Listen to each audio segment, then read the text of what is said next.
Bom dia a todos. Queria agradecer por mais essa participação aqui no segundo dia de Codaip. Queria agradecer essa casa que está nos recebendo aqui, cumprimentar desde já a nossa banca, o professor Milton, o professor Manuel.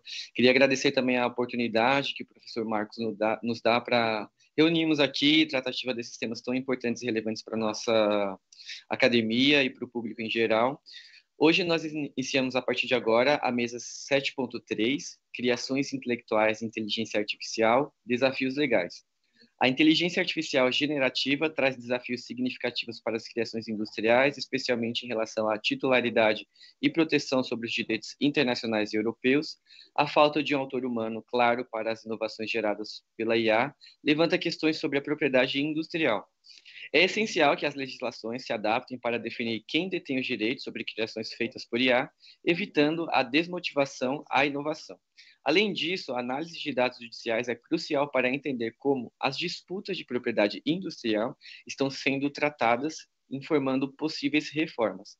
Estão conosco os palestrantes, professor Dr. Manuel David Macedo, que vai falar sobre as criações industriais perante a IA generativa, algumas considerações desde os direitos internacional e europeu. E o professor Dr. Milton Lucídio Leão Barcelos, que vai falar sobre propriedade industrial e inteligência artificial. A gente agradece também as contribuições do professor Dr. Ulisses Reis, que não vai estar conosco, pediu desde já as escusas. Queria então abrir o nosso painel, pedindo para o professor Manuel fazer uma breve apresentação, fazer alguma consideração inicial e já iniciar a apresentação. Por favor, professor. Muito bom dia. Aqui ainda é bom dia. Eu tenho muito gosto em voltar a participar no Codaip. Este é o 18º. Eu estou participando desde... há 14 anos atrás, desde o quarto, ainda em Florianópolis, e nos últimos 14 anos, creio que participei em 9 ou 10 edições. Ultimamente, tenho sido um pouco de ovelha negra ou cisne negro, para falar aqui em inteligência artificial, ou seja, não tenho tratado propriamente questões de direito autoral, mas sim questões de fronteira. Nos últimos anos, sobretudo ligadas aos direitos sobre dados não pessoais, direitos de natureza essencialmente patrimonial. E, desta vez, pensando também, e isso era uma conversa que vou confidenciar ontem com o professor Milton, por quem organiza os Codaip é o GEDAI. O GEDAI é de direito de estudos de direito autoral industrial. Isto é, dentro da esfera da propriedade intelectual, temos os tais dois hemisférios, mais os ligados à concorrência, mas isso é outro assunto. Mas os dois hemisférios, o do direito de autor e o do direito industrial ou de propriedade industrial. Ora, este congresso tem sido focado na inteligência artificial e na inteligência artificial generativa, sobretudo com o foco no direito de autor, nos direitos autorais. E eu pensei, com uma expressão popular brasileira, cadê o resto? E a propriedade industrial? É que se colocam problemas não menos candentes no domínio do direito industrial. O direito industrial é muito vasto. Há, inclusive, questões de sobreposição, como os direitos relativos a topografias de chips de produtos semicondutores. Estou pensando em a Convenção de Washington, também recebida pelo Acordo TRIPS, e logo também aplicável no Brasil, ainda que, a meu ver, de forma insuficiente. Mas isso é outra conversa. Como também questões também de sobreposição ao ponto dos atos de direito positivo terem tido necessidade de as articular com o desenho industrial, no que toca às criações autorais gráficas. Assim, a leituração industrial brasileira, ou o nosso português Código de Propriedade Industrial, ou o nosso Código de Direito de Autor, ou o regulamento e a diretiva da União Europeia em matéria de desenhos ou modelos. Ou também, embora com uma sistemática que aparentemente apenas tem que ver com padrões têxteis, o Acordo de TRIPS, na relação entre o direito de autor e o industrial. Agora, para tratar tudo, eu precisaria entre hora e hora e meia. Só para identificar problemas. Como, entretanto, também dei conta que o professor Milton estará focado em patentes, eu vou estar também focado em patentes. Vou ficar focado em patentes, quer as patentes stricto sensu, embora a terminologia brasileira seja distinta da nossa, mas também em modelos de utilidade, as pequenas patentes, as patentes menores. Isto porque, e adiantando conclusões, o modo como os vários ordenamentos positivos encaram requisitos de proteção para patentes e modelos de utilidade poderão conduzir a consequências divergentes no que diz respeito à utilização de sistemas de inteligência artificial generativa. Bom, mas eu vou compartilhar tela. Espera aí, que tenho aqui. Vou tentar conseguir, mas estou com duas telas. Vou explicar a minha aqui.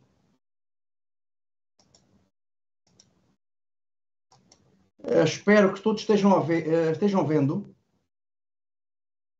Estão vendo? Confirmam? Perfeitamente, professor. Bom, então, por isso mesmo, eu introduzi um ligeiro toque no título: Criações Industriais Técnicas, para distinguir das estéticas nos desenhos industriais. E de frente. Aqui, qual é o nosso objeto? E até é um objeto um pouco diferente que aquilo que a organização do Congresso identificou. É ver, primeiro identificar e também analisar se, face ao direito positivo, e já veremos que direito positivo exatamente, se podem ou não ser concedidos direitos privativos, vou utilizar a terminologia para a industrial, de criações de natureza técnica, sempre de seres humanos. Eu não vou discutir a imputabilidade, já explicarei um pouco porquê. A imputabilidade de direitos a sistemas informáticos, mais ou menos inteligentes, através de prompts, que eu tenho traduzido incitamentos. Hoje, prompts verbais, escritas, ou até atualmente por voz, e verbais quer dizer verba, não quer dizer escrito, quer dizer palavras, quer também graficamente. Porque há sistemas de inteligência artificial generativa. Pus aqui na apresentação o gerativa, porque há também entre os informáticos e os linguistas um debate se isto em português deveria ser inteligência artificial generativa ou gerativa. Eu fiquei com a generativa até para não criar alguma discrepância de detalhe com a terminologia em inglês ou em francês. Isso não justifica a polémica. Ver se com os sistemas, por exemplo, o ChatGPT da OpenAI incorporou o DALL-E também deles. Isto funciona tanto com texto quanto com imagem. Quer de entrada, quer de saída. Pode entrar imagem e sair texto hoje quer, quer o inverso. Ou na Google, o Gemini, no Gemini também foi incorporado um outro sistema gráfico da própria Google, que era o Imagen. Ou o Yama da Meta quer dizer Facebook, Instagram, WhatsApp, Threads. O Claude, que hoje está dando muito boas provas, até em matéria jurídica, o que toca à precisão ou menor incidência de alucinações ou efabulações. O francês, o Mistral, mas também alguns que só trabalham com imagem, como o Midjourney, como o Firefly, podem ser importantes porque em matéria de patentes, estou também olhando para o professor Milton, a componente gráfica no pedido de patente pode ser muito importante para ilustrar as reivindicações. Ora, quais são as fontes que nos interessam? Fontes internacionais. 3. E aqui creio que temos 3 pertinentes. A velhinha Convenção da União de Paris, 1883. O Acordo de TRIPS, ou seja, o Anexo 1C, ou o Tratado de Marrakech, que aprovou a Organização Mundial de Comércio, isto lá em meados de abril de 94, embora nós saibamos que o acordo foi efetivamente feito em Genebra ainda em 93. Importante aqui o TRIPS, porquê? Porque logo no artigo 1º, número 3 do TRIPS, há um conjunto de fontes anteriores, incluindo a Convenção da União de Paris, que são recebidas. Logo, todos os signatários do TRIPS, logo todos os Estados, parte da Organização Mundial de Comércio, aceitam a Convenção da União de Paris. E também o Tratado PCT, o Tratado de Cooperação em Matéria de Patentes, que é, sobretudo, de natureza adjetiva, mas tem uma componente substantiva que, no que se refere aos requisitos de patentabilidade, que nos importam. E este é de 70. Depois, estando eu na União Europeia, ou melhor, precisando, na União Europeia só nos interessaria a diretiva de 1998 sobre invenções biotecnológicas. Isto porque se temos também, neste caso Portugal, desde o início dos anos 90, é Estado parte da Convenção sobre a Patente Europeia. Ora, a Convenção sobre a Patente Europeia hoje até está articulada com a União Europeia a propósito do Tratado unificado sobre patentes. Mas a Convenção da Patente Europeia e o seu braço executivo, o Instituto Europeu de Patentes de Munique, estão à margem da União Europeia. Aliás, há muitos Estados parte da Convenção da Patente Europeia que nem europeus são, em termos geográficos. São duas organizações diferentes. Ora, também há aqui questões até comuns aos direitos de autor. Eu escrevi na apresentação com uma relevância tangencial. É que o problema existe a partir da mesma tecnologia, mas a resposta pode não ser a mesma.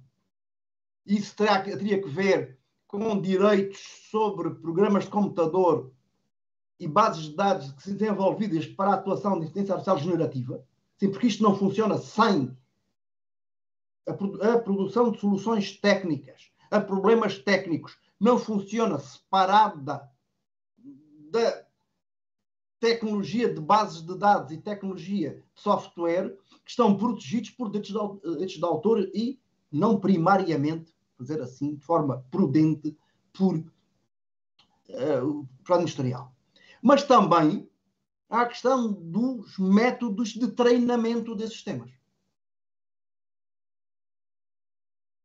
que utilizam dados pessoais, dados não pessoais, de terceiros, muitas vezes sem licença deles. Estamos aqui a pensar quer no domínio dos direitos autorais, quer dos direitos de personalidade, de proteção de dados e de outra natureza. Mas aqui as coisas já começam a torcer. Porquê? Porque no que toca às criações industriais, todas as patentes vigentes e concedidas estão em registros públicos. Aliás, a lógica da patente é de tornar patente, tornar conhecido. E é, no mínimo, uma boa prática, antes de alguém avançar para qualquer pedido, fazer uma pesquisa nas bases de patentes. Designadamente na US Copyright and Patent Office, Trademark Copyright and Patent Office dos Estados Unidos. Ver se já está. Mas, para além disso, e como veremos, a nossa referência vai ser o estado da técnica. Ora, para lá do que consta dos registros, vigentes e vencidos, o que é que temos no estado da técnica? Com acesso livre, dados abertos e políticas públicas de dados abertos. Também políticas públicas de ciência aberta. E depois também a questão tem os publicados. E este problema foi tratado noutras mesas aqui do CODEP. Ora, o que está aqui em causa são ideias, são técnicas, não são formas. O direito de autor protege a forma. O direito industrial de patentes protege uma descoberta, uma invenção. Uma descoberta seria erro crasso. Mas pretende proteger uma ideia prática concretizável. Não é a forma. O que é que isto nos leva? A que, mesmo se pensarmos na base de tudo, a Convenção de Berna de 1886, também recebida pelo TRIPS, que mesmo o que foi publicado pode ser pesquisado e usado para o treinamento de sistemas de inteligência artificial generativa que venham depois a produzir soluções técnicas. Aliás, é interessante que se pensarmos no que há. No Brasil tem um PL em andamento. Aliás, no Brasil, perdoem-me a falta de delicadeza, há PLs para tudo. No Congresso brasileiro, Câmara e Senado, há nas gavetas das comissões centenas de PLs. E eu fico assim, não sei o que diga quando os colegas usam o tempo a falar no PLA, PLB, PLC, quando o índice de morbilidade dos PLs é enorme. E depois, quando tudo parece que está certo, vem um substitutivo e manda o PL embora. Eu fui estudando também bastante direito brasileiro e depois a questão é ficar... Cadê o PL? Já não há. Bom, mas o que é que temos? Na diretiva de 2019, Direitos de Autor e Direitos Conexos, Mercado Único Digital, temos lá um preceito para a prospecção de testes de dados. Prospecção, mineração. A prospecção de testes de dados é o termo que nós temos para o data mining. Bom, e além disso, também não vamos ver, como já tinha adiantado, questões ligadas a criações de natureza gráfica. Embora adianto que as conclusões podem ser muito semelhantes. Em primeiro lugar, vamos ver hoje patentes de invenção. E, concretamente, indo direto ao problema, aqui trata-se de ver conteúdo e alcance do requisito da atividade inventiva. Quando a inovação resultou apenas de um elicitamento de um prompt produzido por um sistema de inteligência artificial generativa a propósito de uma questão de natureza técnica. Se formos ao acordo de TRIPS, até porque nestes aspectos mais de substância a Convenção da União de Paris não desenvolve, diz que podem ser obtidas patentes para quaisquer invenções, produtos, processos, e já veremos também a questão dos usos, no sentido de segundo uso e de novo uso, que sejam novas e vamos adventiva e, já agora, suscetíveis de aplicação industrial. E o TRIPS é nota, e é literalmente numa nota ao artigo 27, na nota 5, diz isto. Expressão atividade inventiva será colocada como sinónima de inventiva, como de não evidente. De não evidente. Isso já temos. No mesmo sentido, o Tratado sobre Cooperação em Matéria de Patentes diz que é nova, exame preliminar internacional, pesquisa, não exista contrariedade no estado da técnica. Tal como é definido no regulamento de execução. Se isto remete ao regulamento de execução. Já lá iremos. Implicando atividade inventiva. Isto é a nossa... Isto é o nó do nosso problema. Desde que, levando em conta o estado da técnica, remete outra vez para a definição, não seja evidente para um profissional do ramo. Nós vamos ao regulamento de execução e há regulamento de execução novo. Bom, tenho ali um erro, isto é 1970, está 1070, este é o tempo aí de Hastings. E há uma versão nova de julho de 23, que está vigente desde 1 de julho deste ano.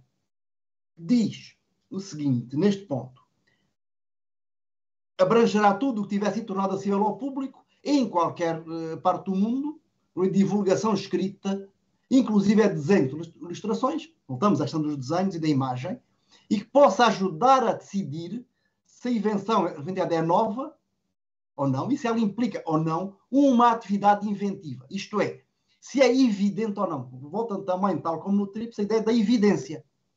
Evidência para um profissional do ramo.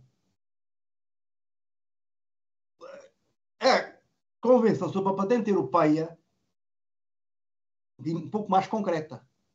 São coisas para as invenções novas que impliquem inventivas suscetíveis de pesquisa industrial. Até aqui, tudo certinho.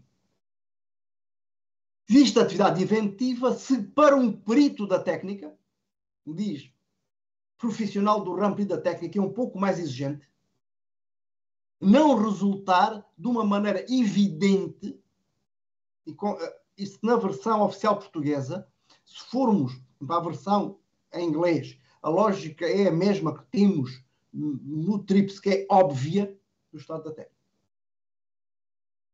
E depois também, isto é explicitado nas orientações do Instituto Europeu de Patentes, que eu, aliás,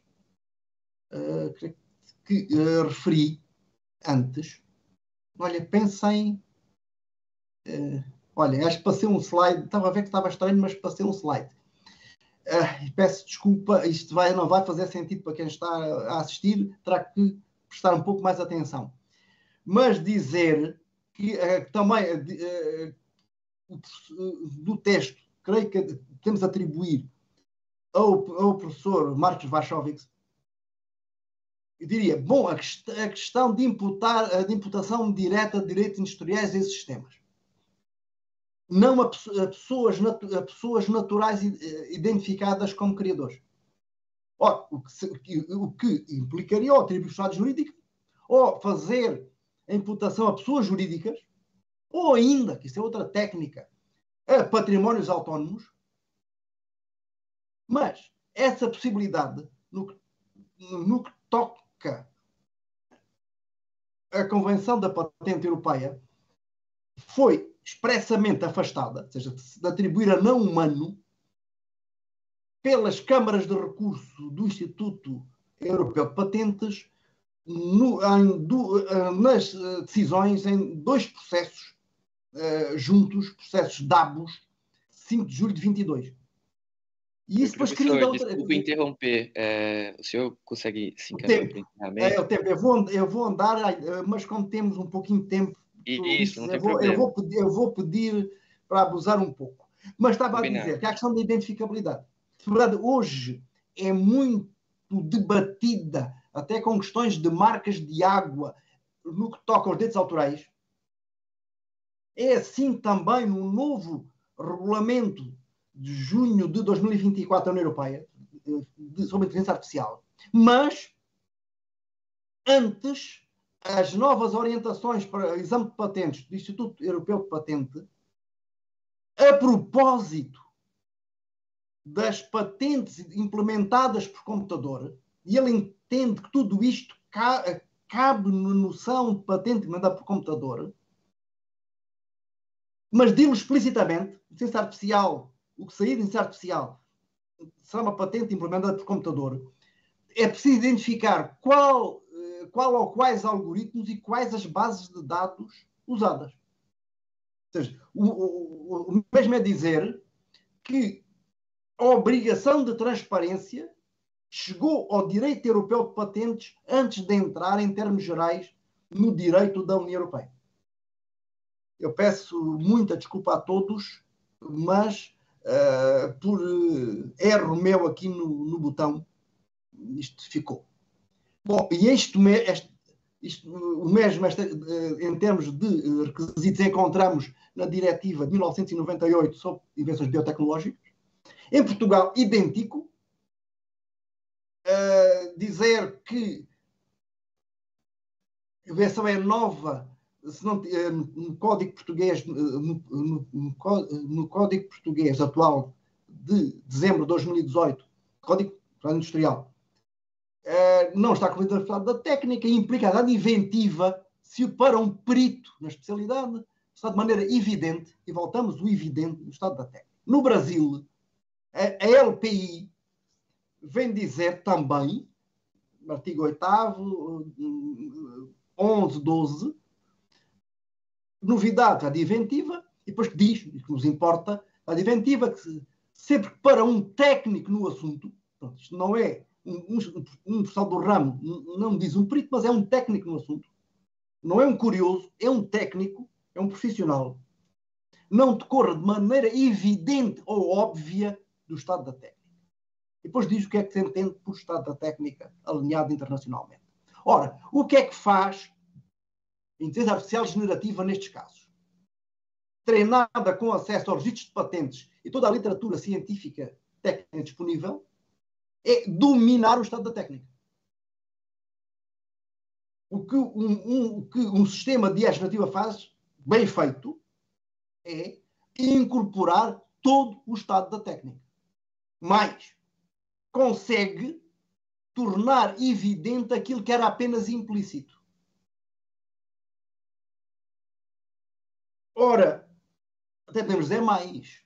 Hoje, os examinadores de patentes já usam modelos de inteligência artificial generativa nas pesquisas sobre o estado da técnica para aferirem, para avaliarem se há, não só da novidade, se já há, se já foi, já houve se há uma patente, já houve uma patente, se está publicado algum estudo que já dê aquela solução técnica, mas também o que é possível. E, aliás, isto permite perfeitamente ser encaixado com a Problem Solution Approach que temos presente nas orientações do Instituto Europeu de Patentes. Deixando ali os códigos para poder ir lá diretamente. O que é que temos também pensar? E eu sou do tempo, estou ficando coroa, eu comecei a trabalhar com direito de inteligência artificial, inicialmente com a imputação de responsabilidade contratual. Por isso o estudo que fui fazendo sobre a atribuição de direitos e obrigações a sistemas maquinais que não humanos. E ali a minha preocupação era limitação da responsabilidade para promover o investimento. Mas aqui o que é que tínhamos na altura? Sistemas especialistas. Expert Systems. Ora, que em português de Portugal referimos por sistemas periciais. O que é que trata? Os sistemas de inteligência artificial, já há 20 anos atrás, o que procuravam era simular os resultados de técnico experimentado. Ora, o que é que daqui resulta?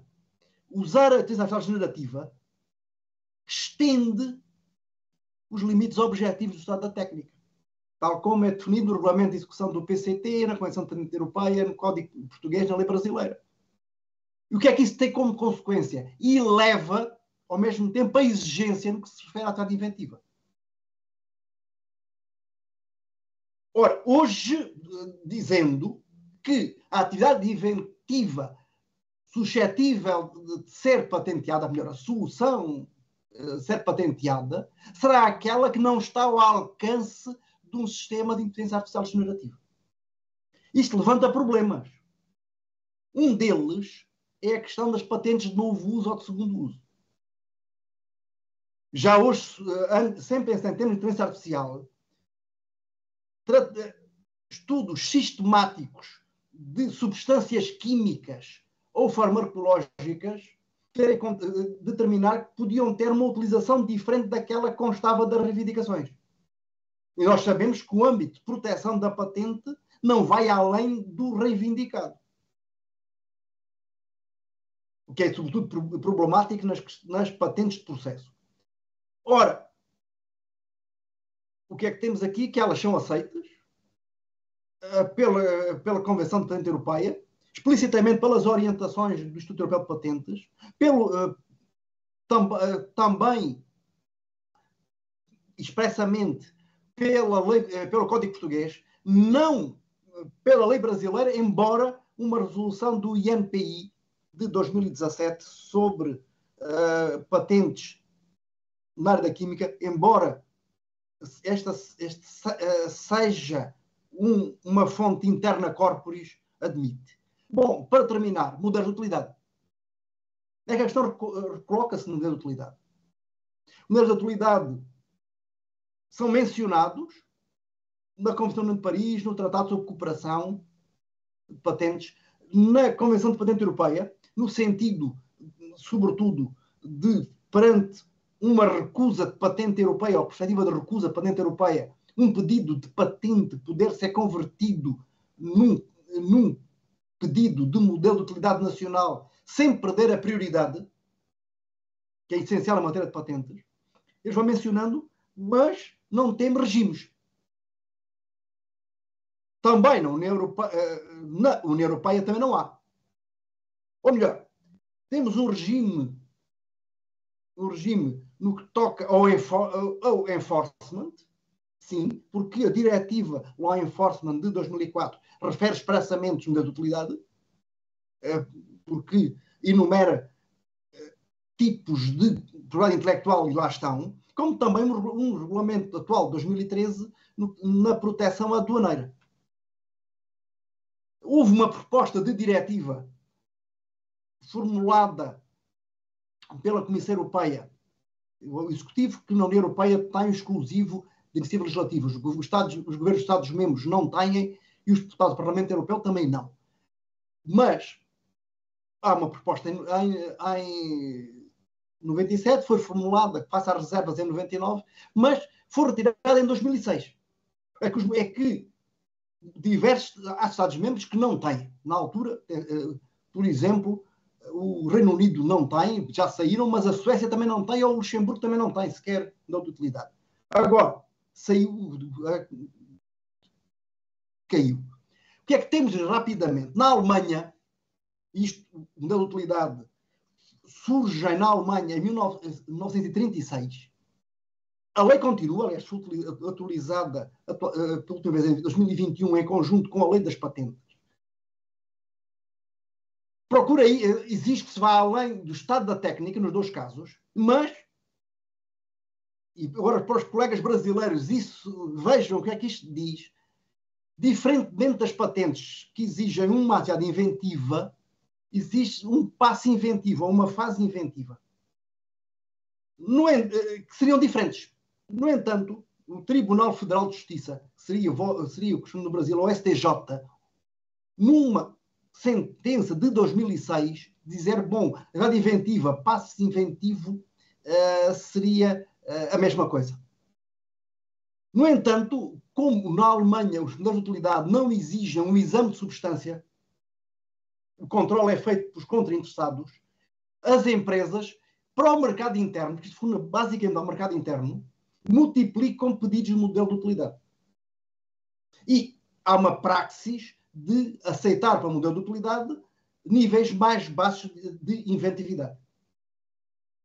Também interessante é na Itália. O Código Industrial de 2005 não fala sequer de atividade inventiva. Diz para o brevetto modelo de utilità, novos modelos, porque na Itália são novas utilidades a modelos físicos que consigam dar uma especial eficácia ou comodidade na aplicação ou utilização de máquinas ou de partes destas, instrumentos, utensílios, objetos. Na Espanha, na lei industrial de 2015, vem também dizer, de forma mais modesta, poderão proteger-se nas utilidades de invenções que, sendo novas e planejada inventiva, custa dar um objeto uma configuração, estrutura ou composição que resulta uma vantagem praticamente apreciável. Mas o critério era o mesmo, ir além do estado da técnica com a atividade inventiva, mas temos aqui um caveat. É que se distingue as atividades inventivas de uns e de outros. Como também no Brasil.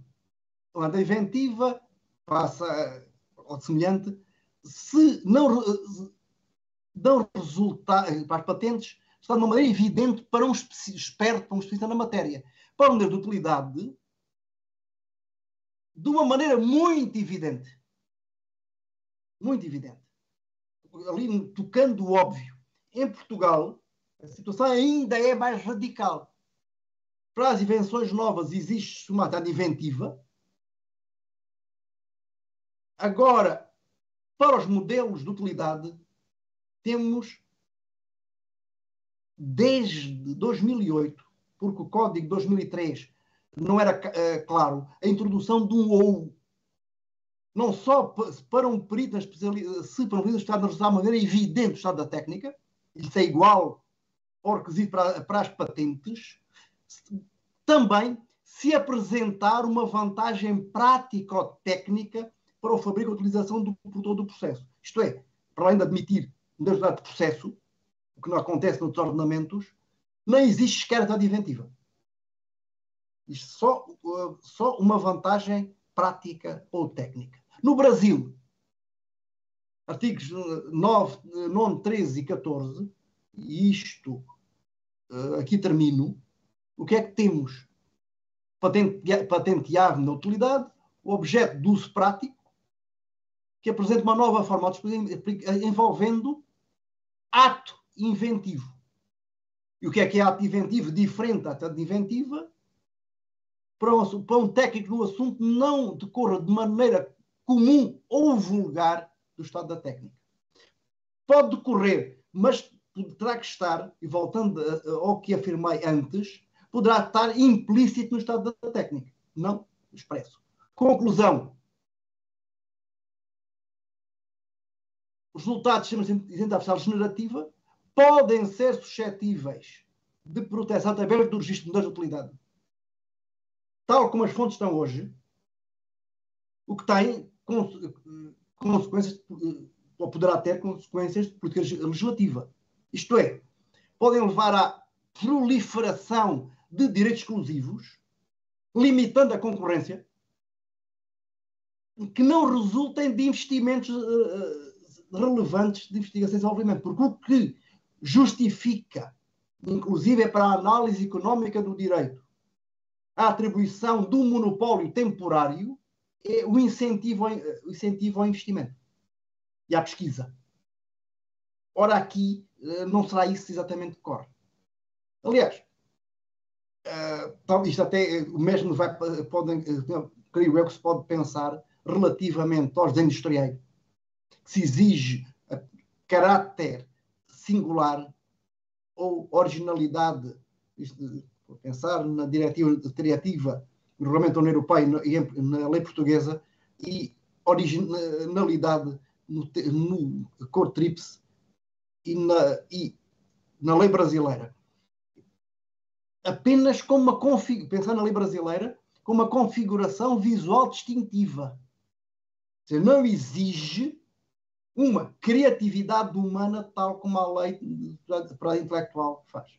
Logo, dizendo também, tal como os modelos de utilidade, a meu ver, quer em Portugal, quer no Brasil, os desenhos industriais produzidos na sequência de prompts genéricos que depois o humano escolhe, que vai pedir registro, é bastante como para obter o exclusivo.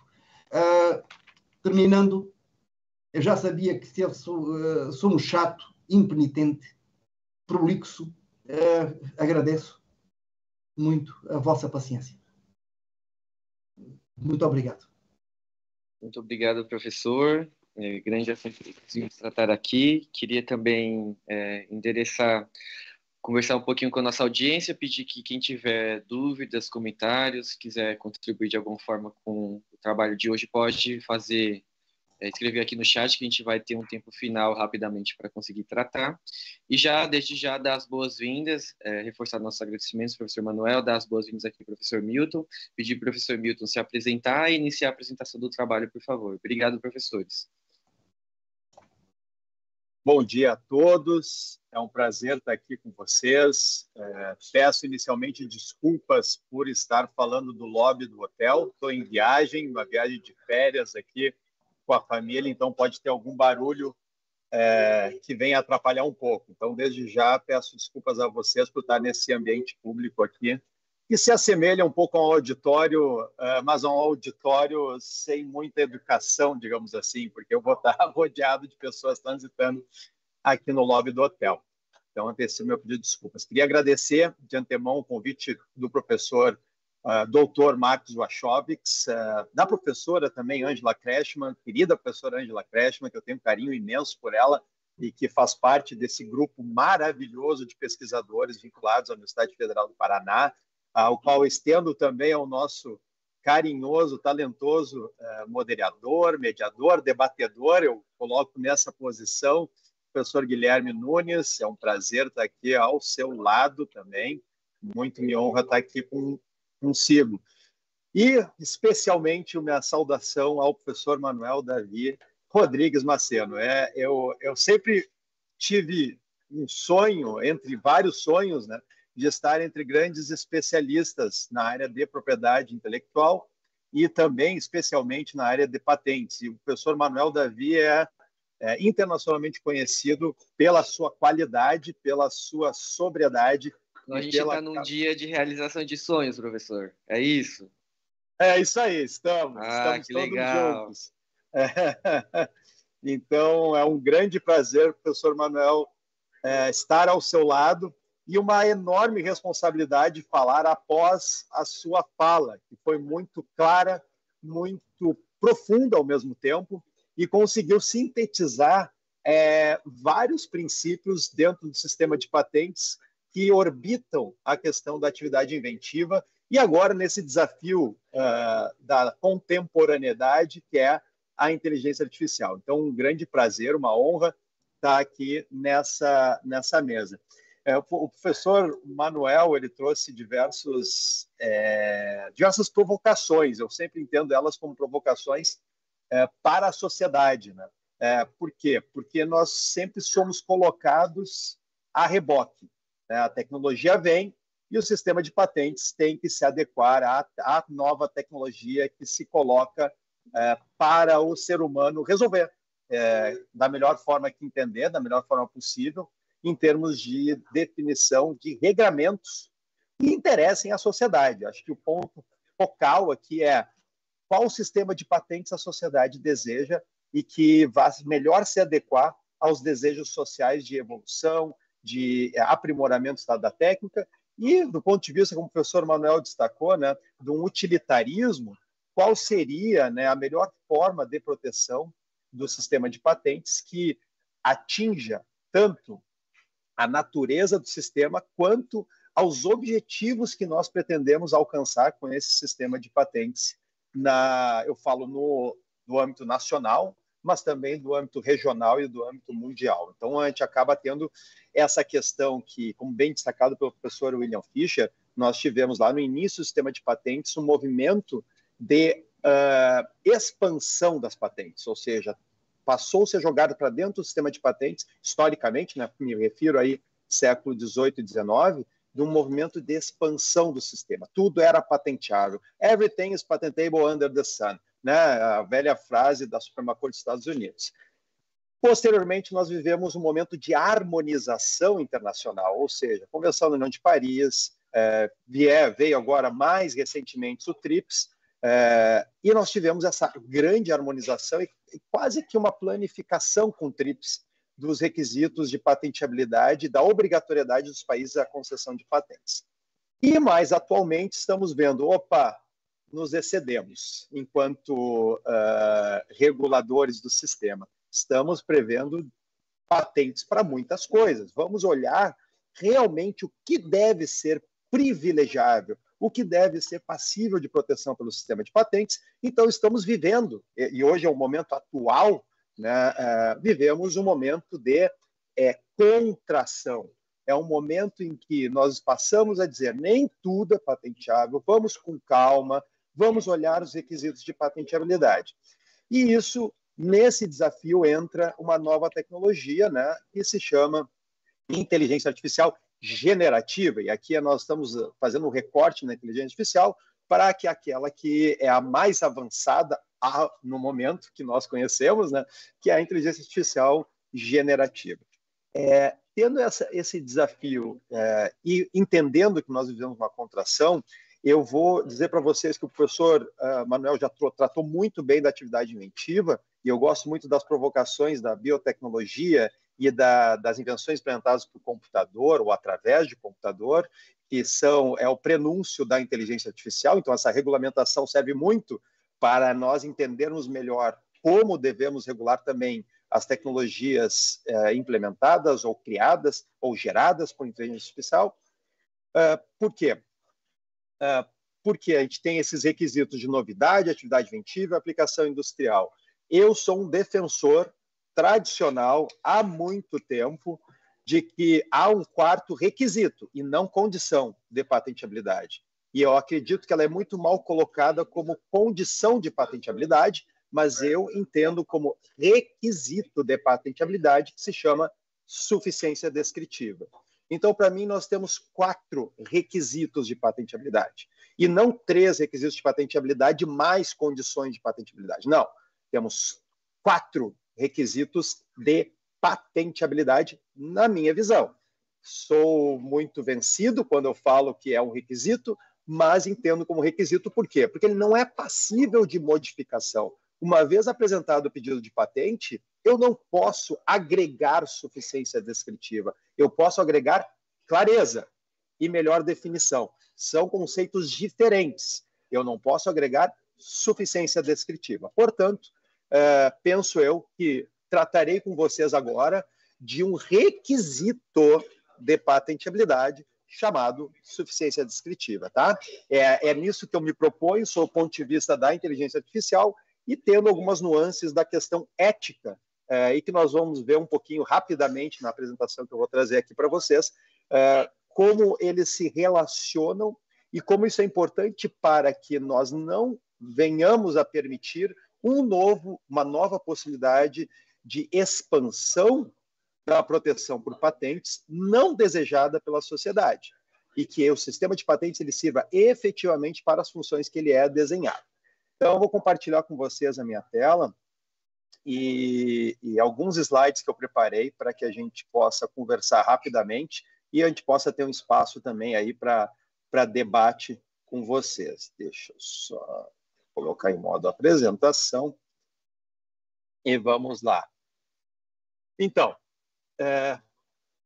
às vezes nós vamos a fundo nas questões de patentes e vamos para a parte de regulação especificamente, sem voltarmos às bases. Eu adoro bases, eu gosto muito do macro, pensar no macro. Nós, pesquisadores, nós temos essa tendência de traçar as premissas, né? Os fios condutores, mas sempre pensando na base daquele fio condutor do ponto de vista macro, seja principiológico, seja especificamente aquele tópico que nós estamos analisando.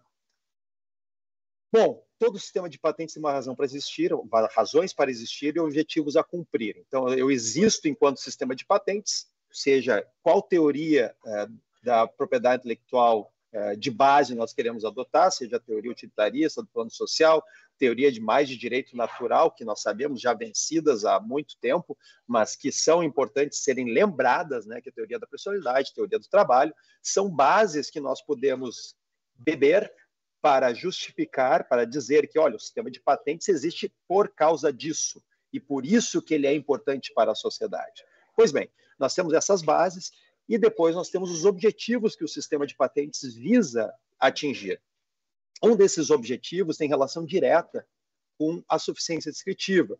Por quê? Porque se o meu objetivo enquanto um sistema de patentes é gerar mais inovações e evitar que se repitam novas tecnologias ao mesmo tempo, ou seja, que eu despenda anos e anos numa pesquisa que já foi desenvolvida por outra pessoa, mas que foi mantida em sigilo, ou seja, que eu que desejava enquanto sociedade divulgar, eu estou tendo um desserviço social, ou seja, eu não estou permitindo que novas tecnologias, efetivamente, que os esforços para as novas tecnologias sejam efetivamente prósperos e mais eficientes, né? Evitando que se reinvente a roda. Então, são questões que são alguns dos objetivos que nós temos dentro do sistema de patentes e que ele se presta a cumprir. A suficiência descritiva está diretamente relacionada a esses objetivos do sistema de patentes. Então, eu, como sistema de patentes, eu preciso revelar, eu preciso que aquele titular da tecnologia ou aquele inventor, ele revele suficientemente toda a sua tecnologia. Porque se ele não revelar, ele não está fazendo o trade-off, ele não está cumprindo com o objetivo do sistema de patentes e não será merecedor da proteção a qual ele almeja. Então, eu acho que esse é um ponto importante para nós pensarmos, né, juntos sobre os objetivos que o sistema de patentes tem a cumprir quando nós fazemos esse recorte relacionado à suficiência descritiva. Bom, então vamos lá, para a IA generativa como solução de problema técnico, já bem abordado pelo professor Davi, no que diz respeito ao cumprimento da atividade inventiva. Então, quando a gente fala atividade inventiva, a gente tem que solucionar um problema técnico de modo não óbvio, não evidente para um técnico no assunto, né, que é uma pessoa fictícia, né, não é uma pessoa que exista, é aquela pessoa com conhecimento mediano, com a formação naquela área técnica e que tenha condições de entender e de saber e dominar o que já existe no estado da técnica. Bom, esse é o mediano, não é o doutor, mas também não é o ignorante. Ele não é aquele com alto conhecimento especializado, porque para aquela área técnica, tudo é evidente. Eu lembro de uma patente que nós estávamos processando lá pelo escritório e que nós pegamos um examinador que tinha doutorado exatamente na área da técnica da patente, no caso era uma patente de biocombustível, e para ele era evidente, tudo era óbvio ou evidente, ou seja, ele não estava querendo deferir, já tinha tido 2 rejeições e tal, até que fizemos uma reunião e ficou bem claro que ele estava sendo muito exigente pela sua formação e que ele teria que descer um degrau para ser aquela pessoa fictícia que é o FOSITA dos Estados Unidos, né? Se nós formos pensar person having ordinary skill in the art, é o técnico no assunto, que não é o doutor no assunto. Então, esse é um ponto importante nós pensarmos, né? A solução de problema técnico, a IA também, como bem destacado pelo professor Davi, quando nós temos Manuel Davi, eu gosto de usar apenas um nome, mas me perdoe aí, professor Manuel Davi, se eu uso Davi ou Manuel às vezes, tá? Então, como bem destacado pelo professor Manuel Davi, nós temos uma questão de elevação da barra da atividade inventiva no momento que nós permitimos o estado da técnica com base em soluções geradas por IA, por inteligência artificial. Por quê? Porque eu acabo tendo um maior repertório, uma maior possibilidade de solução facilitada de certos problemas, dependendo dos prompts que nós alimentamos no sistema. Portanto, naturalmente, se nós considerarmos a questão das novas tecnologias via IA generativa, a tendência natural é de aumentar a barra, no sentido de dificultar mais o atingimento do requisito da atividade inventiva quando se passa por esse escrutínio do óbvio ou evidente para um técnico no assunto. Bom, mas do ponto de vista da suficiência descritiva, que é o recorte que eu faço aqui, se eu não ensino tecnicamente como reproduzir a minha invenção, eu não estou em sintonia nem com as razões de existirem, nem com os objetivos a cumprir do sistema de patentes. Um ponto nevrálgico, que já antecipado pelo professor Manuel Davi também, é sobre a questão de se eu devo ou não devo revelar os algoritmos. Se os algoritmos são conhecidos do estado da técnica, eles são meios para utilizar e que já estão presentes no estado da técnica, eu só cito eles como presentes no meu pedido de patente, eu não preciso incorporá-los no meu pedido de patente, porque eles fazem parte do estado da técnica. No entanto, se a minha invenção ela está baseada em certos algoritmos que vão acessar da forma XYZ bases de dados e vão combiná-las da forma XYZ, é evidente para o preenchimento do requisito da suficiência descritiva que eu tenho que revelar esses algoritmos. Portanto, aí vem a primeira dicotomia que nós vemos, ou o paradoxo que nós vemos, quando nós nos deparamos com esse tipo de pergunta, que é se eu posso ou não posso omitir o algoritmo. E nesses casos nos quais os algoritmos são fundamentais para a suficiência descritiva, para aquele que lê e que vai tentar implementar essa tecnologia no futuro, para que ele possa compreender e, teoricamente, reproduzir a tecnologia, que é a essência do sistema de patentes, ele é obrigado. Não existe talvez, não existe um momento posterior. É obrigado, na data do protocolo do pedido de patente, a revelar no seu pedido de patente o algoritmo. Se ele não o fizer, essa patente, ou ela tem que ser indeferida pelo examinador, ou se o examinador de patente se passar, ou seja, se ele deferir uma patente sem esse requisito, que comumente acontece, me perdoem examinadores de patentes, mas muitas vezes acontece esse tipo de lapso, é uma patente viciada, e essa patente poderá ser anulada no âmbito da Justiça Federal. Então, acho que é um ponto importante para ser destacado aqui. Eu coloco... Deixa eu ver se eu não estou aqui. Ok. Tá. Bom, e aí a generativa e a suficiência descritiva, se a lógica do próprio sistema de patentes é estimular a inovação e tornar acessível ao público a tecnologia desenvolvida pelo inventor titular em troca de um período de exclusividade protetiva, não faz sentido permitir que o inventor titular revele, ensine menos do que efetivamente ele almeja a proteção jurídica. Trago aqui algumas conclusões, a gente tem pouco tempo para a exposição, eu vou procurar ao máximo respeitar aqui o tempo, nós temos o limite do painel, e o interessante sempre é o diálogo, né? Então eu vou buscar aqui resumir. Por exemplo, né, o preenchimento do requisito de suficiência descritiva materialmente considerado. A gente gosta de falar de formal e material, né? Quando nós, na área do direito, assim, uma coisa material é substancial, ou seja, eu analisar o requisito a fundo da suficiência descritiva, e não um desenho para inglês ver, como é a nossa expressão brasileira, né? E sim, se efetivamente eu revelei a tecnologia, senão eu não tenho como ter proteção. E o nosso grande problema com envolvendo a inteligência artificial é que, por mais que a inteligência artificial crie soluções técnicas, E isso eu aprendi com o professor André Reis, que é doutor na área de informática, então não é uma conclusão minha, é um input do professor André Reis, que, até fazendo um recorte, essa palestra que eu estou aqui dando, ela é uma combinação de 2 palestras que eu dei ano passado na Universidade de Tóquio,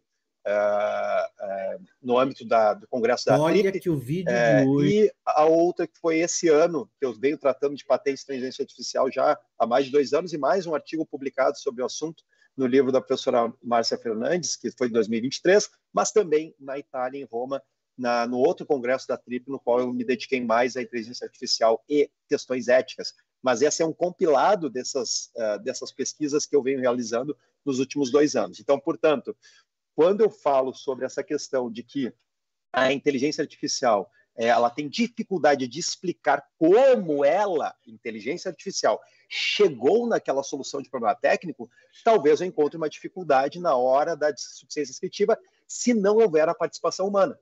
E esse é o ponto do humano no loop, do humano estar no centro do risco, até mesmo porque nossa legislação ela prevê, não só brasileira, mas internacional, prevê que as invenções são geradas por seres humanos. E aí eu teria que ter uma transposição conceitual e uma mudança de premissa para que eu passe a entender patentes para inteligência artificial generativa exclusivamente geradas por inteligência artificial generativa. E quando a gente fala exclusivamente, são conceitos diferentes. Eu posso ter um conceito de exclusivamente, porque eu, humano, gerei, mas eu fiz prompts e depois eu saí fora e realmente foi 100% gerada pela inteligência artificial, ou porque eu tive algum tipo de participação humana, que é aí que nós temos que, no meu sentir, enquanto sociedade, nos debruçarmos.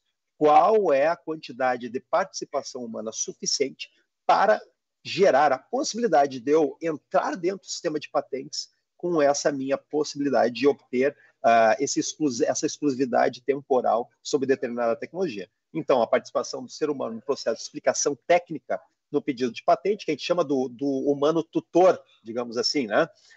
No pedido de patente para preenchimento do requisito da suficiência descritiva, pode vir a ser considerada a participação suficiente para a autoria? Eu não sei, eu não tenho essa resposta para dar para vocês. Quem tem que dar essa resposta é a regulação.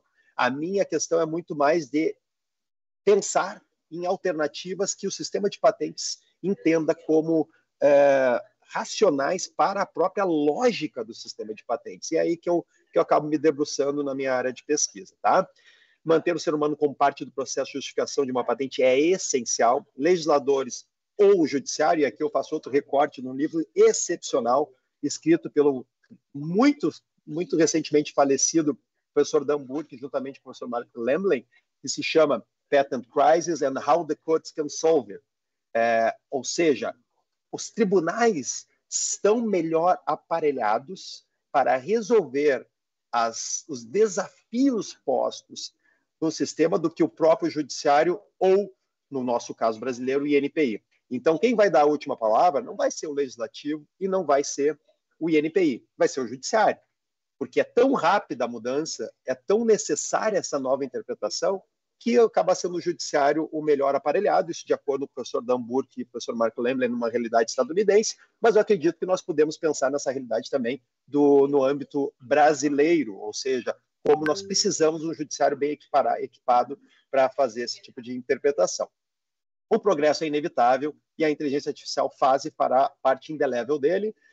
Trago algumas perspectivas a título conclusivo. De um lado, né, uma perspectiva mais utilitarista estabelecida numa obra realizada em 2022, publicado, um texto, na verdade, publicado em 2022 no Harvard Journal of Law and Technology, por Max Orges e David Schwartz, no qual eles falam, né, regardless of which view of the intellectual property clause one accepts, ou seja, independentemente da visão que cada um aceite, tem uma forte argumentos de que a inteligência artificial, as invenções produzidas através da inteligência artificial devem ter proteção por patentes.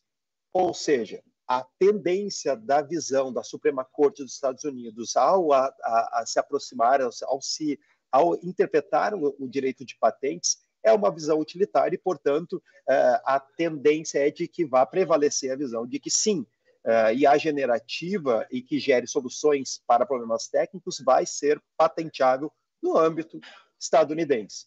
Numa outra perspectiva, um pouco mais cautelosa, que é da professora Anna Nordberg, que fala sobre as invenções órfãs, né? E é também de 2022, para ser justo, né? Quando nós falamos em IA, se eu pego textos de 2022 e pego um outro de 2024, eu sou injusto, porque a IA mudou para caramba, né? Nesses últimos 2 anos. Então, nós temos que ter um pouquinho mais de justiça quanto às premissas. Mas, de qualquer forma, usando a questão de base, a professora Ana, ela destaca, né? Nós temos que urgentemente ter um debate mais amplo social sobre como desenvolver regras específicas e guias para regular a intervenção da IA ou outras máquinas criativas no processo inovador. E como nós vamos alocar a propriedade sobre os outputs, né? A gente fala muito de inputs, mas também vamos olhar os outputs, os resultados gerados dessas inteligências artificiais. Mas, como diria em 2008, eu gosto muito desse livro do professor Michael Heller, né, que é The Gridlock Economy,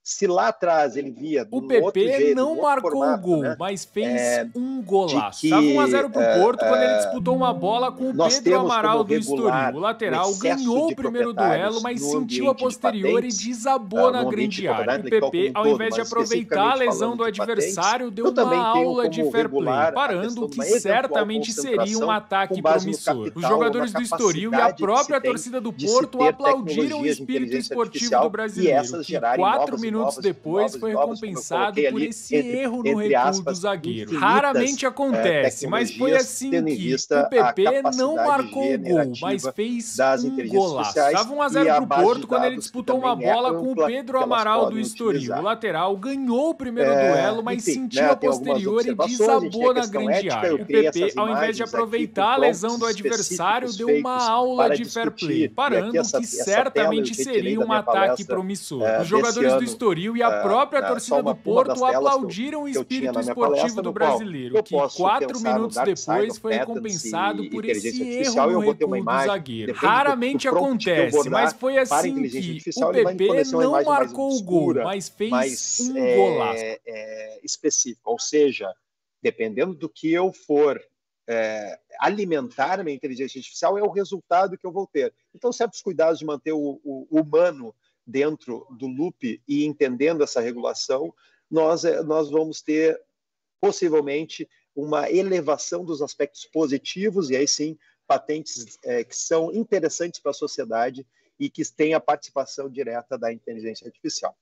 Algumas perguntas elas são importantes serem feitas, que é como podemos definir ética e comportamento ético, dois universos diferentes. Uma coisa é a definição da ética, outra coisa é o comportamento ético em determinadas áreas tecnológicas. Eu vou dizer de novo, né, trazer aqui, tem um artigo da OMP de 10 anos atrás, que foi escrito por 2 autores interessantes, que ele fala de Skies Not Falling,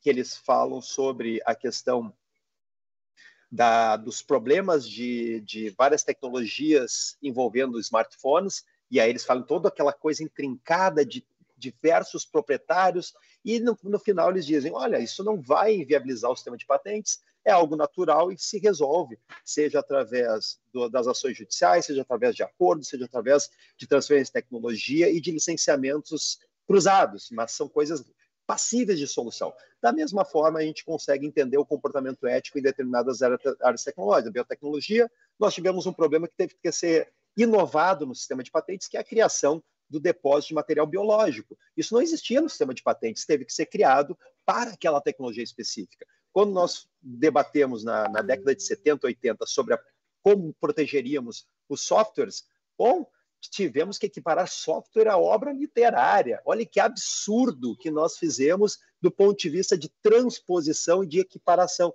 É evidente que tem perda nessa equiparação. E, por outro lado, nós não desconsideramos que as soluções implementadas através de programas de computador também são suscetíveis de patente, tendo em vista a forma como eu descrevo elas através de um processo.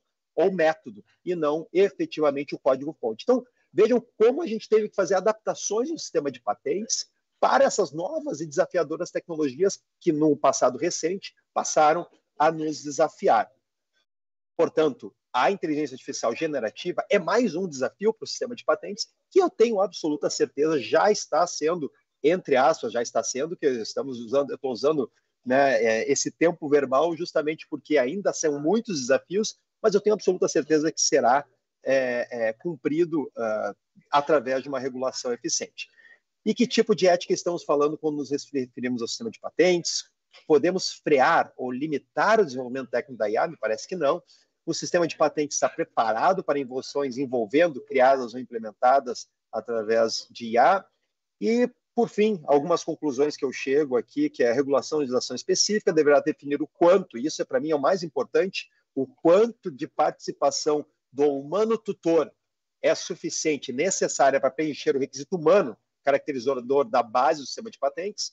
Caso haja omissão de dados, vamos voltando ao tópico do que eu estou me referindo, ausência de suficiência descritiva, o pedido de patente deve ser obrigatoriamente publicado e indeferido.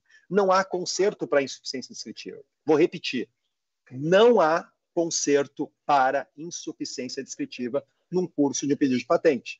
O que há conserto é a ausência de clareza, que são coisas completamente diferentes. Portanto, atenção para quem redige patentes. Tem que ser suficientemente descrita. Refinamento necessário do sistema para evitar o uso desviado e não cumprimento dos requisitos básicos. Sustenta o sistema de patentes como positivo para a sociedade no curto, médio e longo prazo. E devemos lembrar das adaptações históricas do sistema de patentes, como eu já referi para vocês. Por fim, ética, patentes e IA. Eu gosto muito do Star Trek, né? Assim como eu gosto do Star Wars. Depois tem um comentário que eu faço também. Mas fatos insuficientes sempre convidam para certos perigos, né, Capitão Kirk? E o Capitão Kirk, inteligentemente, como ser humano que responde, né? Às vezes, um feeling, uma intuição, é tudo que nós humanos temos. E se eu posso ter uma intuição, a intuição que eu tenho é que nós iremos resolver, regular, de uma forma proativa, de uma forma benéfica para a sociedade, o sistema de patentes com a inteligência artificial. E, por fim, sempre sonhei em ser o Obi-Wan Kenobi. Às vezes, muitos querem ser o Luke Skywalker, eu sempre quis ser o Obi-Wan Kenobi. Portanto, a IA me ajudou a colocar a minha foto ali, substituindo o Obi-Wan Kenobi nessa foto. E não se trata de equilíbrio e mente aberta para o novo. Professor, eu acho que desculpa interromper, mas então a gente tem 2 sonhos realizados no dia de hoje, viu? Se a IA permitiu isso para você, você conseguiu. Perfeito. Então, obrigado, professor Guilherme. Então, a gente não está nós não somos Siths, né? Somente um Sith trata em absolutos. Não pode, sim pode, e é tudo absoluto no sentido de poder ou não poder. Na verdade, nós temos que ter a mente aberta, nós temos que olhar sempre para a base do sistema de patentes, por que ele existe e quais os objetivos a cumprir, e não esquecermos desses requisitos, e aqui me referindo especificamente ao 4º requisito de patenteabilidade e não condição de patenteabilidade, que é suficiência descritiva. Portanto, agradeço a todos aí, espero que a gente possa dialogar um pouquinho sobre esses assuntos. Desculpe se eu me estendi, professor Guilherme, professor Manuel Davi, é um prazer estar aqui com vocês e encerro por enquanto. Fico à disposição também para aqueles que desejarem por e-mail, LinkedIn ou Instagram. Estou nessas redes sociais, além do próprio e-mail, para que a gente possa dialogar fora desse ambiente também. Como o professor Pimentel sempre destacou, eu sou um advogado com pé na academia, né? O professor, nosso ex-presidente do INPI, professor aposentado da Universidade Federal de Santa Catarina, um grande amigo, e é verdade, eu advogo muito na área de propriedade intelectual, mas eu sou um professor já há quase 20 anos nessa área, com muito prazer, e é aí que eu aprendo muito, é na academia. Portanto, obrigado por essa oportunidade de diálogo aqui com vocês também. Muito obrigado, professor Guilherme. Obrigado, professor Milton. Só fazendo um endosso aqui a respeito do comentário anterior do professor Manuel, sim, o CODAIP abre esse espaço, né, para tratar de direito industrial, e uma parte também é o interesse público, né, um assunto super relevante e que toca, de qualquer forma, a forma como a indústria cultural ou a propriedade intelectual também se comporta, e é a mesma discussão, assim, no paralelo, né? Se discute questão em relação ao direito autoral, requisitos de originalidade também, e de proteção, e quais seriam esses parâmetros também a serem definidos. Então, a gente agradece a contribuição dos professores. Até o presente momento, não temos ainda nenhuma pergunta no chat, nenhum comentário. Eu queria deixar, desde já, aberto ao nosso público, quem quiser fazer alguma intervenção, a gente vai conseguir deixar esses minutos ainda adicionais para conseguir atender. Então, fica aberto aí pelo chat do YouTube. E perguntar, assim, a respeito dos professores, se querem fazer algum comentário adicional a respeito da apresentação um do outro, ou algum complemento, fica aí aberto o microfone. Pois não, professor Manuel, por favor. Não, dizer é que as nossas perspectivas foram complementares. Eu falei, sobretudo, do presente. O professor Milton falou do futuro. Como, sobretudo, na dimensão internacional, legislar não é fácil. E aqui, salvo na União Europeia, e esta matéria em patentes sai da União Europeia. A matéria de marca ou desenho industrial, o Instituto Europeu para a Intelectual tem meios de resolução de conflitos e vai até ao Tribunal da União Europeia. Mas aqui é mais... Vamos ver como é que funcionam os tribunais unificados de patentes. Vamos ver como é que vai ser. Mas no Brasil há sempre aquela fuga para o STJ e STF. Aqui, mais ou menos. Na União Europeia também há fuga, não para Brasília, mas para o Luxemburgo, para o Tribunal de Justiça. Mas em patentes não é bem assim. Temos a dimensão daquilo que os italianos chamam sotobosco, ou seja, a regulamentação administrativa que vai orientar os examinadores de patentes, que é a primeira decisão que sai. E depois, se vai na justiça, pode levar o tempo que levar. Nós todos queremos que seja célere, mas leva o tempo que leva. Em recursos também. Dizer que isto não é fácil legislar. Pensem que TRIPS formalmente começou em 88 em Punta del Este. E só terminou no fim de 93. E porque foi um package deal e foi explicado ou assinam o TRIPS ou não há circulação de mercadorias para ninguém. Houve uma divergência grande face ao velho GATT, em que dava para negociar mesa a mesa, produto a produto. Agora, na Organização Mundial de Comércio, foi completamente package deal, cede numa matéria para ter ganho de causa noutra. E depois, ou assume o pacote inteiro ou não há nada. Por isso, aqui há muitos interesses. A inteligência artificial generativa, inclusive é pela capacidade de computação que exige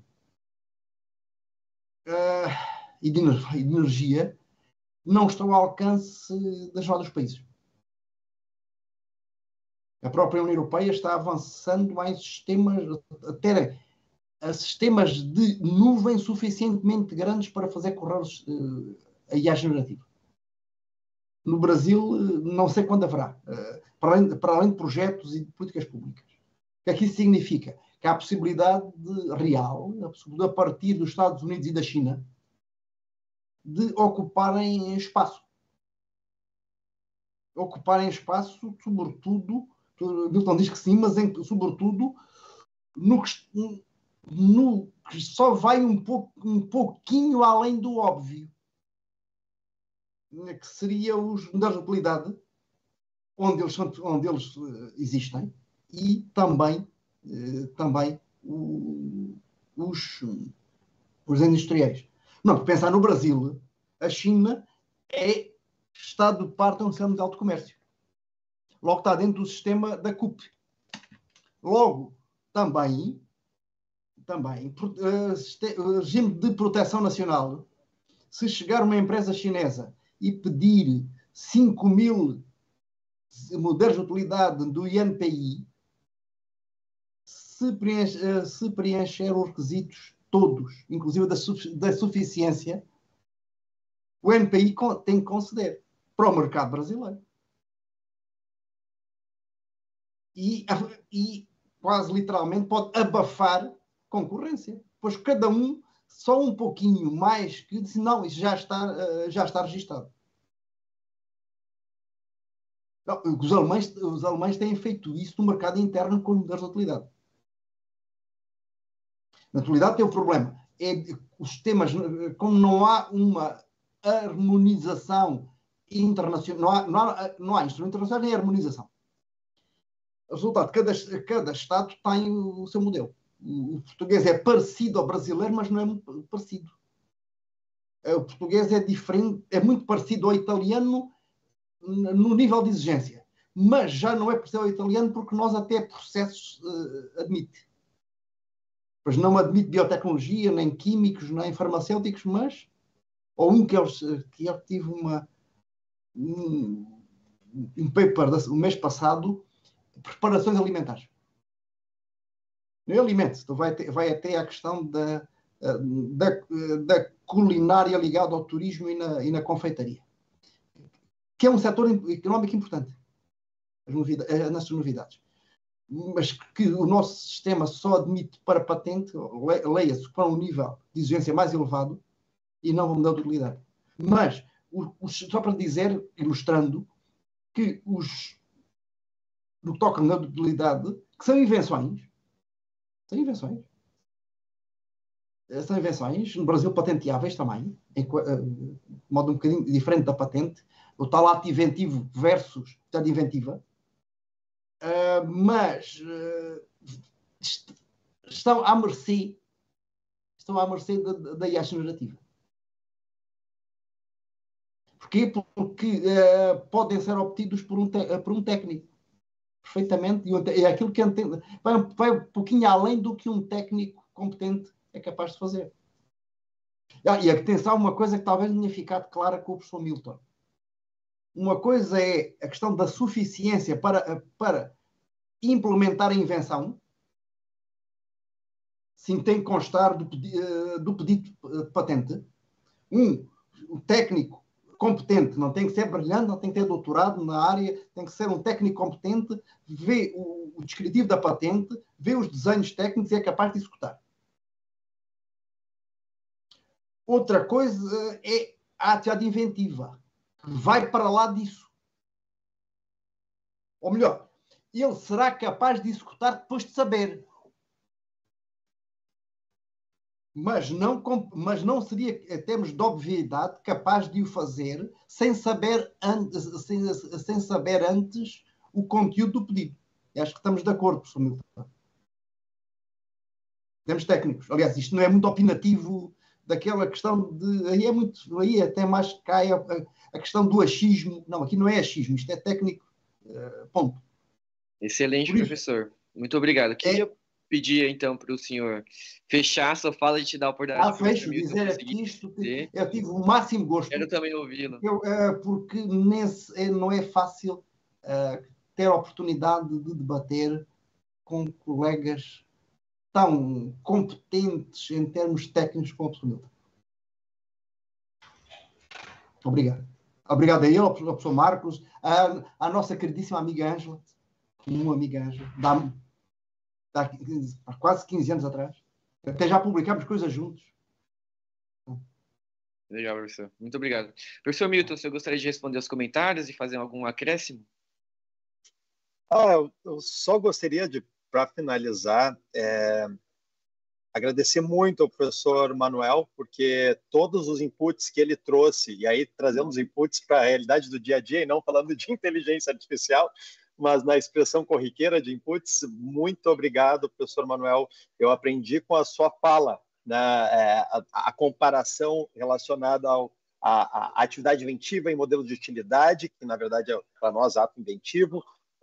Nós sabemos, né, que não existem modelos de utilidades em algumas jurisdições, por exemplo, Estados Unidos, que daí é uma questão de régua da atividade inventiva. Portanto, a criação dos modelos de utilidade nada mais é uma forma de estabelecer um fator de discriminação para pequenas patentes, né, ou a tentativa de jogar para o sistema de patentes certas invenções que naturalmente não estariam, entre aspas, preenchendo o requisito de atividade inventiva, mas nós reduzimos um pouquinho a barra e jogamos elas para dentro, né, como o senhor bem destacou também com a questão das patentes de segundo uso, né, ou novo uso, ou segundo uso médico, olhando para uma outra perspectiva ali do sistema de patentes. Eu tenho um ponto que, para mim, ele fica muito importante no debate envolvendo a inteligência artificial generativa, que é, como bem destacado, o professor Manuel trouxe agora sobre o TRIPS, e como o TRIPS ele foi um acordo, vamos de novo, não técnico, um acordo comercial. Isso é muito importante reforçar.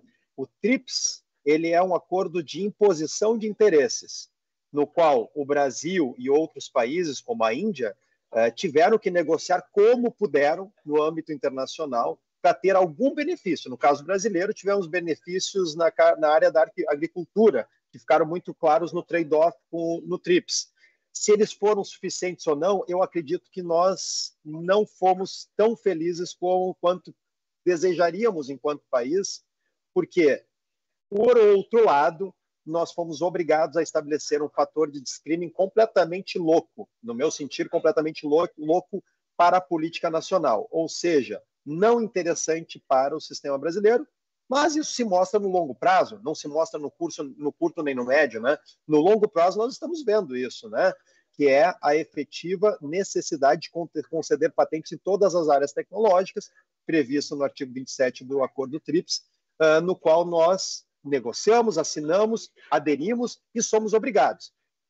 Do ponto de vista de política nacional, e agora não me refiro mais à parte estritamente técnica, mas sim como política nacional, cabe ao Brasil definir claramente o que entende por suficiência descritiva e o que entende por atividade inventiva, que são conceitos abertos, mas são técnicos, como bem destacado pelo professor Manuel.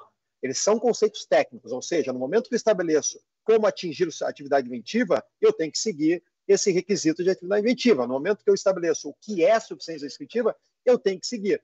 Temos padrões internacionais, mas, como bem colocado no que diz respeito à evolução histórica do sistema, cada país, no ponto histórico da sua vida, estabeleceu certos requisitos de patenteabilidade e eles foram mudando com o tempo. Hoje nós temos uma moldura chamada TRIPS, mas dentro dessa moldura ainda temos certa flexibilidade, e aí eu falo do ponto de vista macro, do ponto de vista de estabelecimento de políticas nacionais. Isso o professor Denis Barbosa sempre puxou minha orelha. Ele puxava minha orelha dizendo: Milton, não me traga para o Brasil princípios estadunidenses. Nós somos brasileiros. Queremos política nacional de propriedade intelectual.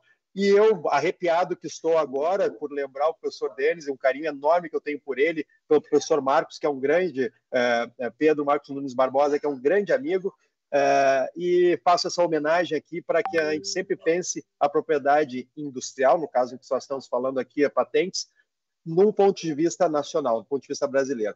Mas eu me despeço fazendo essa observação e agradecendo muito o professor Guilherme e o professor Manuel por esse debate que nós tivemos aqui hoje. Muito obrigado. Fica também a nossa homenagem enquanto mesa, né, ao professor Denis. Vale a pena ressaltar que, para ainda quem não conhece ou quem está chegando assim com interesse no assunto, dando os primeiros passos, o professor Denis tem vários conteúdos gratuitos disponibilizados pela internet, no site do próprio escritório DBBA. Também fica a recomendação também dos volumes, né, do Tratado de Propriedade Intelectual do professor Denis, que eu acho que é o conteúdo introdutório, né, para qualquer pessoa que está ingressando nesse mundo. Professor Milton, eu sei que você já está se despedindo aí, mas como você foi bastante categórico na sua apresentação a respeito de um quarto requisito, o que o senhor acha da gente fazer um passadão aqui, um breve resumo dos 3 requisitos e a sua posição novamente sobre o quarto? E aí a gente encerra com isso. Vamos lá, com prazer. Então, a gente tem o requisito da novidade, né, no sistema de patentes, que não se pode requerer patente sobre algo que já faz parte do estado da técnica, que não é novo. Eu, inventor, eu posso destruir a minha novidade no momento que eu divulgo a minha invenção. Portanto, a gente tem várias nuances do requisito da novidade, mereceria, claro, uma análise muito mais aprofundada, mas novidade é algo que já existia no estado da técnica de forma igual ou muito próxima, já não possibilitaria ao próprio inventor, se divulgou sua invenção, ou se já faz parte do estado da técnica, não poderia ter condição de patenteabilidade. Depois nós temos a atividade inventiva, já bem tratada pelo professor Manuel Davi, no qual eu preciso ter uma contribuição efetiva sobre o estado da técnica, e isso ela tem que ser não óbvia e não evidente para um técnico do assunto. Essa pessoa fictícia, que é esse profissional com conhecimento mediano na área técnica que vai analisar esse requisito de atividade inventiva. Depois temos a aplicação industrial ou reprodutibilidade. A aplicação industrial, na verdade, ele foi se desenvolvendo em termos de conceito como algo reproduzível. A gente tem muito fixo quando eu falo aplicação industrial, é indústria. Não, mas a gente fala indústria em sentido amplo, a gente precisa falar da capacidade de reprodutibilidade daquela tecnologia, e aí exclui, claro, as obras de arte, né, aquela questão mais de direito autoral, da expressão do espírito do autor. Então, vamos pensar a reprodutibilidade nesse aspecto também. Teria 10 mil coisas para nós conversarmos aqui sobre a aplicação industrial, eu não vou me estender, até estou sendo um pouco infeliz na colocação dos termos pela concisão que eu estou tendo que fazer aqui agora. Não, perfeito, professor, fica tranquilo. E por fim, a suficiência descritiva, que para mim é um requisito pouco abordado e que tem sido objeto de algumas ações judiciais. Recentes, inclusive a Suprema Corte do Reino Unido, em uma decisão de 2020, no caso Regeneron, foi lá e disse, olha, meu amigo, você não pode ter esse quadro reivindicatório tão amplo se, na verdade, o que você ensinou é isso aqui. Portanto, a sua patente é isso aqui, ela não é isso aqui. Suprema Corte do Reino Unido julgando o caso envolvendo medicamento muito importante para tratamento de câncer, restringindo a suficiência descritiva, os claims, né, as reivindicações da patente, aquilo que efetivamente foi revelado. Então, não é uma coisa tupiniquim. Muitas vezes a gente pensa o seguinte, nós estamos tendo uma solução brasileira. Negativo. Nós temos efetivamente uma nova interpretação, um novo momento do sistema de patentes, que é o respeito à lógica do sistema de patentes, que é eu só tenho proteção para aquilo que eu efetivamente revelei e contribuí para o estado da técnica. Então, eu tenho que ter muito cuidado nessa análise, e é uma recomendação a todos os INPIs, falo aqui do brasileiro, de ter um cuidado muito grande quanto à suficiência descritiva e o cuidado no processamento do pedido de patente, porque há muita malandragem em incluir dados no meio do processo de patente que não estavam no pedido inicial. Portanto, suficiência descritiva é requisito de patenteabilidade a ser aferido na data do protocolo do pedido e não aceitar explicações no curso do processo de patente que depois o judiciário vai revelar-os, um perito técnico vai conseguir identificar e vai vir a anular a patente. Portanto, é um dever do NPI também ter atenção para esse, no meu sentir, friso, na doutrina está como condição de patenteabilidade, eu destaco ele como um quarto requisito de patenteabilidade e não como condição de patenteabilidade. Era isso, professor Guilherme, professor Manuel. Desculpe aí se eu fui muito conciso ou se eu me estendi demais aí na minha fala.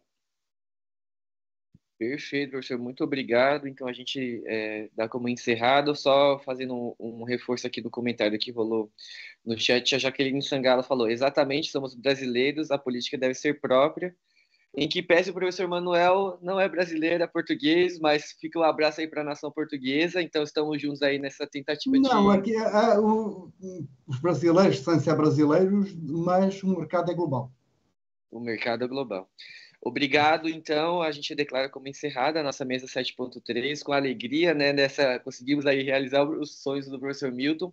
Dizer que para mim também é uma novidade moderar um painel aqui no Codaip. Eu iniciei enquanto apenas curioso na área de direitos autorais, então eu vim na primeira vez em 2019. Foi no Codaip que eu conheci o professor Alan, que posteriormente se tornou meu professor na pós-graduação, e recebi o convite para essa edição, tanto moderar o painel como apresentar um trabalho. Então deixo o convite às 13 horas, transmitir a mesa com o Guilherme Coutinho. A gente vai falar sobre advocacia. Então fica um abraço aqui para os nobres colegas e um abraço também para toda a audiência que nos acompanhou até aqui. Seguimos na programação do Codaípe. Até já. Um prazer.